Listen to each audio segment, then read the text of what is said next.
Assalamualaikum warahmatullahi wabarakatuh. Selamat siang semuanya. Perkenalkan, nama saya Rika Amanda Nafisa dari jurusan Kimia Universitas Indonesia dengan NPM 2406303. Nah, jadi hari ini saya akan membahas mengenai pembentukan ikatan kimia dan fenomena SP mixing dalam teori orbital molekul. Oke, untuk kali ini saya akan membahas mengenai SP mixing, terutama pada molekul N2 dan juga O2.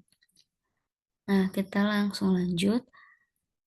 Sebelum kita flashback dulu ya, sebelum masuk ke teori orbital molekul, bahwa ada dua pendekatan. Jadi di teori klasik itu dianggap sebagai partikel kecil bermuatan yang mengitari inti. Ikatan kimia dijelaskan secara sederhana sebagai tarikan dan tolakan listrik antara inti dan juga elektron. Nah, namun ini tidak cukup untuk menjelaskan sifat-sifat elektronik secara kuantitatif. Maka dari itu butuh pendekatan secara kuantum, yang dimana elektron itu dianggap sebagai gelombang. Ikatan kimianya itu harus dijelaskan dengan fungsi gelombang, dan terdapat dua teori pendekatan, yaitu teori ikatan valensi dan teori orbital molekul. Nah, tapi untuk kali ini kita akan membahas mengenai teori orbital molekul, namun sedikit membahas mengenai ikatan valensi. Oke. Assalamualaikum warahmatullahi wabarakatuh. Selamat siang semuanya. Perkenalkan, nama saya Rika Amanda Nafisa dari jurusan Kimia Universitas Indonesia dengan NPM 2406303. Nah, jadi hari ini saya akan membahas mengenai pembentukan ikatan kimia dan fenomena SP mixing dalam teori orbital molekul. Oke, untuk kali ini saya akan membahas mengenai SP mixing, terutama pada molekul N2 dan juga O2. Nah, kita langsung lanjut. Sebelum kita flashback dulu ya, sebelum masuk ke teori orbital molekul, dengan membahas uh, bahwa ada dua cara utama untuk memandang ikatan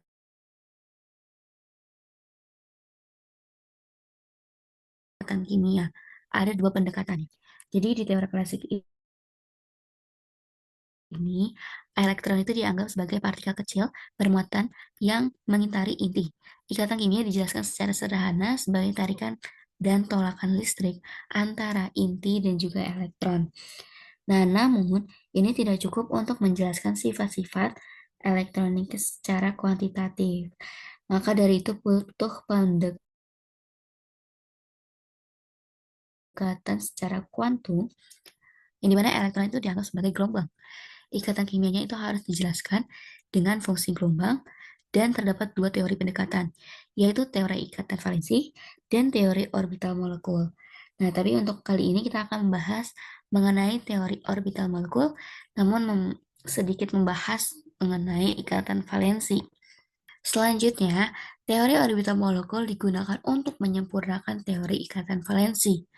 Kira-kira kenapa sih? Mari kita bahas.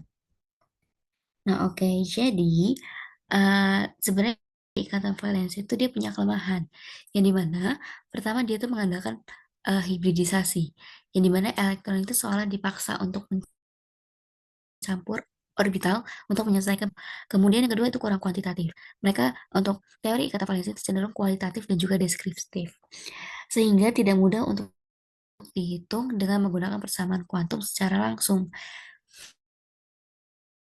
Yang ketiga itu sulit untuk menjelaskan sifat elektronik global molekulnya. Contohnya, kenapa O2 itu bersifat paramagnetik? Ada elektron ting ada elektron tidak berpasangan. Padahal uh, menurut teori valensi seharusnya dia magnetik, dan justru dia magnetik itu salah karena tidak sesuai dengan eksperimen. Nah, tapi si teori ikatan valensi itu tidak bisa menjelaskan. Dan yang kedua itu tidak bisa memberikan gambaran jelas tentang tingkat energi orbital molekulnya. Oke, kemudian kita next.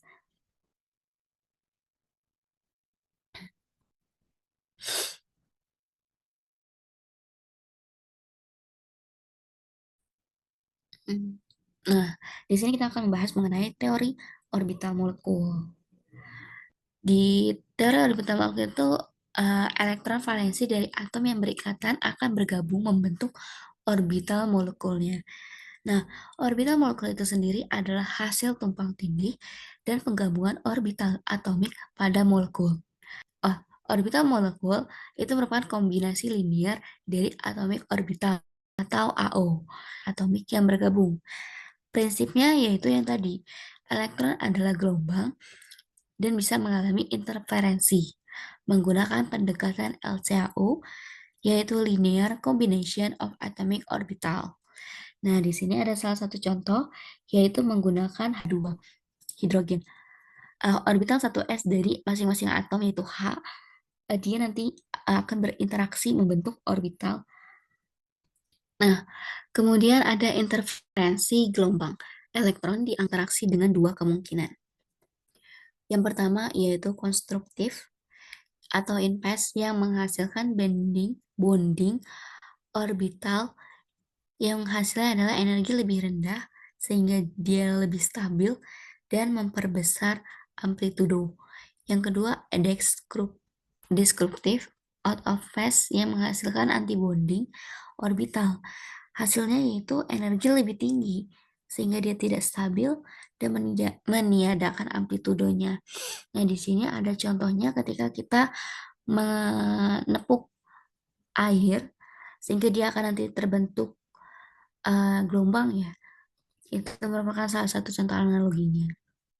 Nah, kemudian kita next untuk teori LCAO orbital molekul itu sendiri, dia itu mempunyai syarat supaya AO-nya itu dapat berinteraksi dan membentuk orbital molekul, yang dimana yang pertama memiliki simetris yang sama, memiliki energi yang sama, dan yang ketiga memiliki tumpang tindih spasial. Nah, tapi teori ini tuh hanya memberikan perkiraan terhadap struktur elektronik molekul yang tepat. Oke. Nah, tadi kan kita udah membahas tentang orbital bonding dan antibonding. Nah, sebenarnya itu apa sih?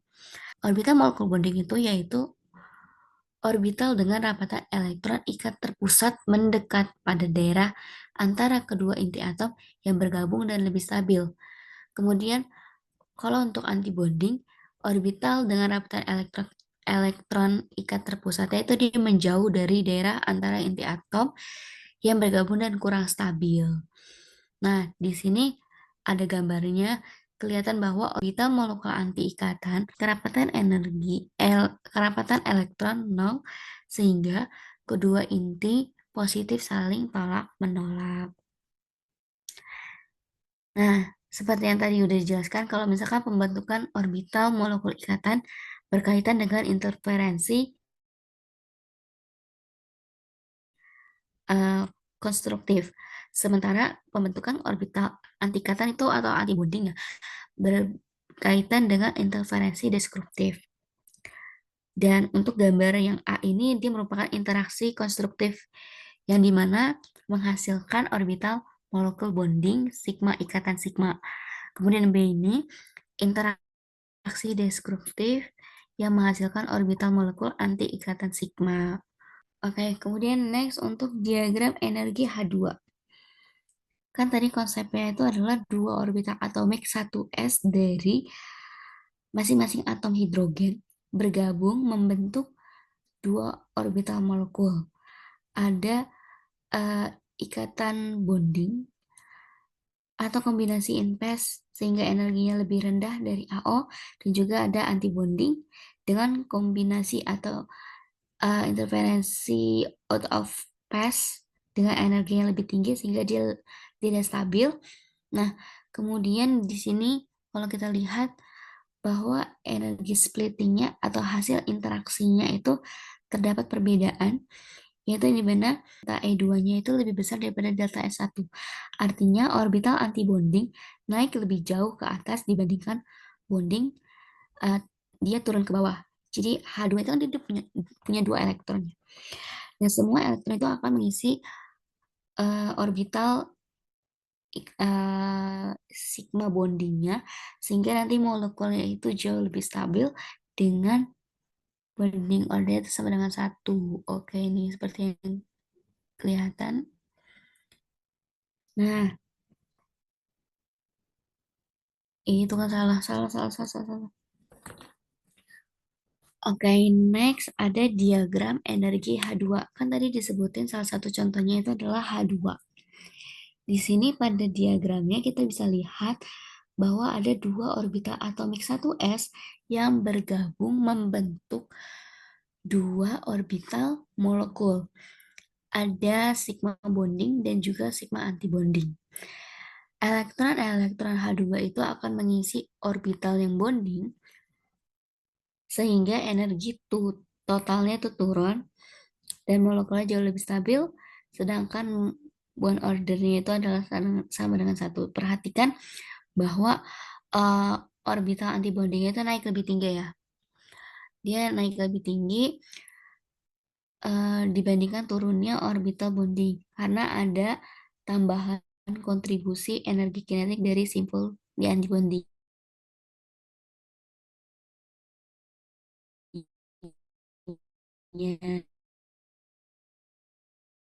Nah, di sini didapat ke atas dibandingkan dibandingkan bonding tuh dibandingkan bonding dia turun ke bawah.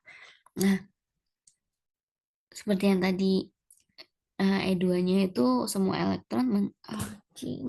Nggak bisa, nggak bisa, nggak bisa, nggak bisa, nggak bisa. Nggak salah. Tuh dua nih. Oke, kemudian pada diagram energi H2 seperti tadi yang disebutkan salah satu contohnya yaitu di hidrogen. Di sini kita bisa lihat ada dua orbital atomik 1s yang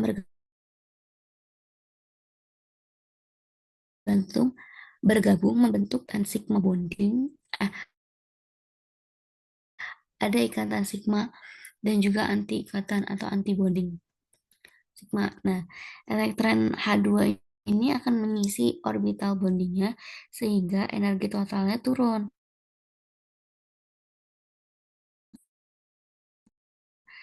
Dan molekulnya jauh lebih stabil. Dan orbital antibondingnya naik lebih tinggi dibandingkan turunnya orbital bonding. Hal tersebut karena adanya tambahan kontribusi energi kinetik dari simpul si antibondingnya. Makanya kenapa nanti nilai delta E2-nya itu lebih besar daripada delta L1-nya. Oke. Kemudian selanjutnya untuk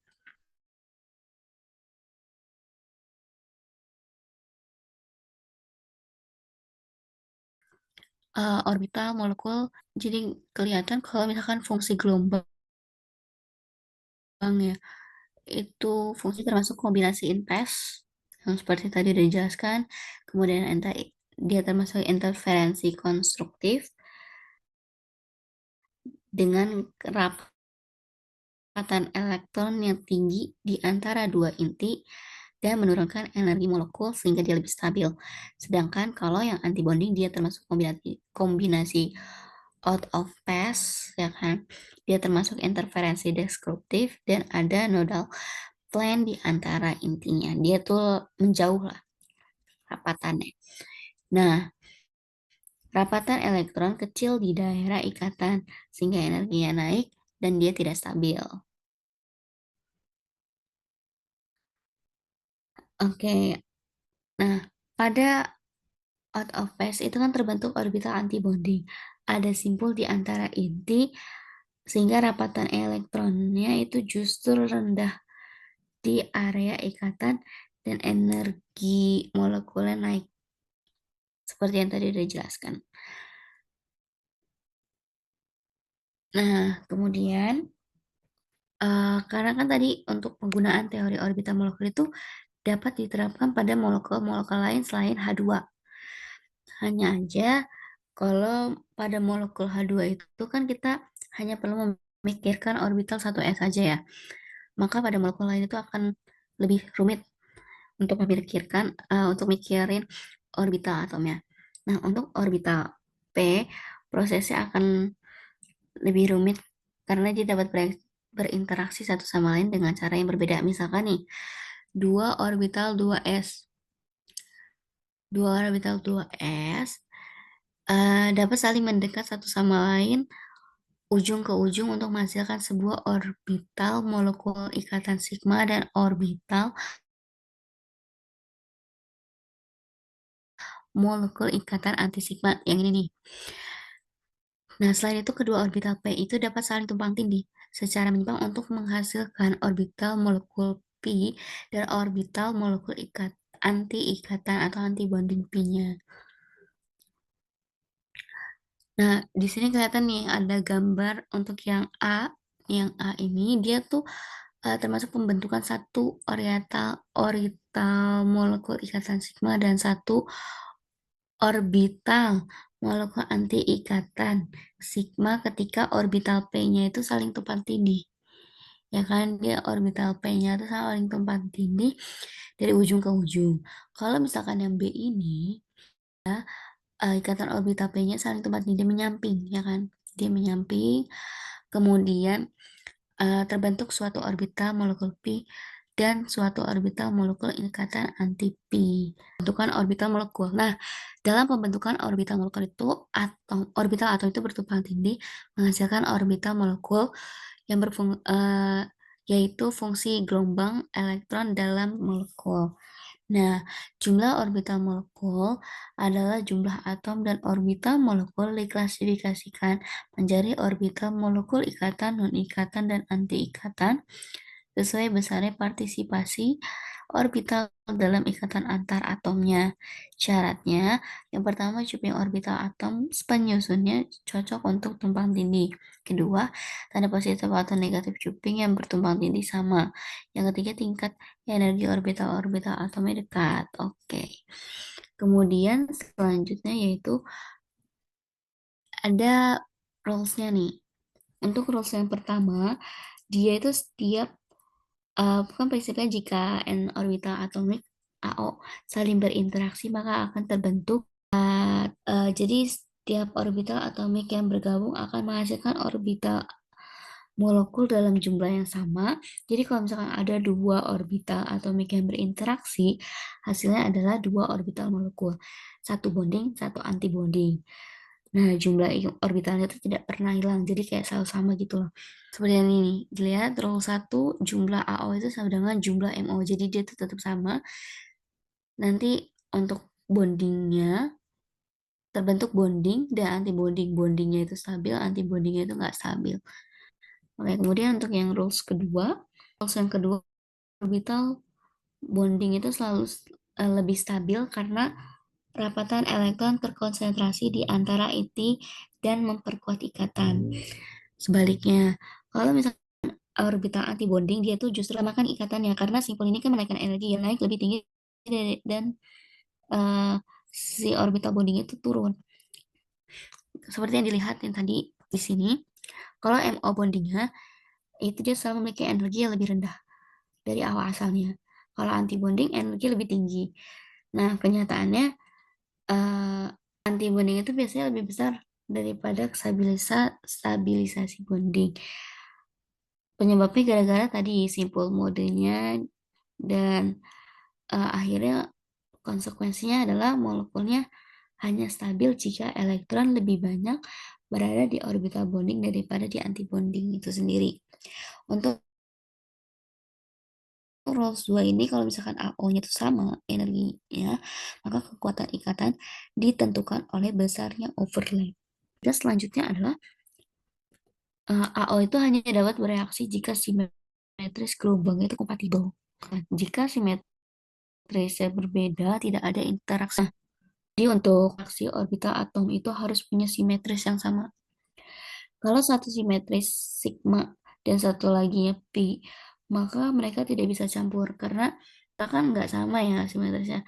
Hal tersebut yang membuat kenapa diagram MO itu hanya orbital tertentu saja yang saling berinteraksi. Jadi intinya adalah untuk rules 3 ini overlap hanya terjadi kalau simetris AO-nya itu cocok, kalau enggak ya orbitalnya jadi non-bonding, jadi nggak stabil. Kemudian untuk rules yang keempat, yaitu interaksi semakin dekat energi dua orbital atomik, semakin kuat interaksinya. Kalau misalkan beda jauh, itulah yang menyebabkan kebedakan sehingga terjadi SP mixing yang cukup kuat. Sementara di O2 itu eh, perbedaan energinya lebih besar sehingga pencampurannya lemah. Nah, untuk di rules keempat ini, interaksi efektif hanya terjadi jika energi awalnya bergabung tidak terlalu jauh berbeda. Jika selisih energi AE-nya besar, maka interaksinya lemah sehingga orbital molekulnya tetap mirip dengan awal asalnya. Jika AE-nya kecil, maka interaksinya kuat. MO-nya akan mengalami pencampuran yang signifikan. Contohnya tadi SP mixing pada N2. Nah, di sini uh, ada ini ya. Kalau misalkan AO-nya Kalau AO-nya beda energi, interaksinya bergantung pada S2 per AE. Kalau misalkan A-nya terlalu besar, tidak ada interaksinya. Itu adalah beda energi AO. Oke. Next, kita ke teori orbital molekul pada senyawa diatomik homo inti atau homo nukleus. Nah, di mana senyawa diatomik homo inti ini terdiri dari dua unsur yang memiliki inti atom yang identik. Contohnya N2, O kan memiliki tingkat energi yang sama juga. Nah, di sini untuk awal kita akan contohnya yaitu O2. Kalau misalkan kita pakai struktur Lewis, O2 ini terlihat seperti molekul dengan ikatan rangkap ya. Tapi pada kenyataannya O2 itu termasuk ke dalam paramagnetik, yang dimana artinya ada elektron yang tidak berpasangan. Nah, tapi si Lewis ini tuh gagal untuk menjelaskan fenomena tersebut. Maka dari itu dia menggunakan teori Sechau MO atau linear combination of atomic orbital untuk orbital molekul sehingga kita bisa mendapatkan gambaran yang benarnya nih seperti ini. Nah, dari diagram MO kita bisa lihat urutan orbitalnya. Ya kan? Ada sigma bonding 2s, sigma anti bonding 2s, sigma bonding 2p, pi bonding 2p, terus sigma ya. Nah, elektron O2 itu kan dia mempunyai 12 elektron valensi. Kalau misalkan kita isi orbitalnya ternyata ada dua elektron yang nggak berpasangan yang ini nih. Di orbital pi antibodinya maka rumus setengah kali uh, elektron bonding dikurang elektron antibondingnya. Nah, didapat setengah dikali 8 dikurang 4. Maka hasilnya itu untuk ordernya adalah 2. Jadi O2 itu memiliki dua ikatan rangkap 2 dan paramagnetik sesuai dengan hasil eksperimen. Oke, kemudian selanjutnya hasil elektron valensi dari O2 seperti ini. Selanjutnya ada N2. Dia kan jarak energi untuk 2S dan juga 2P-nya itu kecil ya. Sehingga mixingnya itu kuat. Nanti kelihatan nih kalau misalkan untuk mencari N2 konfigurasi orbital molekul dari N2 maka bisa kita pakai rumus sama seperti yang tadi, setengah dikali elektron bonding dikurang elektron antibondingnya. Nah, didapat setengah dikali 8 dikurang 2 sama dengan 3. Maka nilai dari si BO-nya N2 itu hasilnya sama dengan 3. Nah, untuk orde ikatan antar atom, nah untuk N2 itu, orde ikatan antar atom adalah separuh dari jumlah elektron yang ada di orbital ikatan dikurang dengan jumlah yang ada di orbital anti ikatan. Sehingga diperoleh BO-nya 3. Oke, kemudian kita next. molekul ya karena adanya fenomena SP mixing. SP mixing itu menjadi salah satu faktor penting untuk mengubah urutan energi orbital diatomic periodic. Nah, intinya adalah orbital 2s dan 2p itu sama-sama punya simetri sigma. Jadi bisa saling berinteraksi. Kalau energi 2s dan 2p-nya itu dekat, maka interaksinya akan kuat. Sehingga orbital sigmanya yang berasal dari P eh, akan terdorong ke atas, sementara P2P tetap di bawah. Akibatnya adalah urutan energinya itu tersebut akan berubah. Salah satu contohnya yaitu pada unsur yang lebih ringan Li2, NO2, N2. Nah, jarak energi itu bakal kuat sehingga urutannya akan menjadi seperti ini. Nah, selanjutnya pada urutan yang lebih berat yaitu O2, jarak energi 2s dan 2p-nya besar sehingga mixingnya lemah dan urutannya seperti itu. Penutup. Nah, oke, selanjutnya sudah habis. Sekian materi dan penjelasan yang setelah saya sampaikan.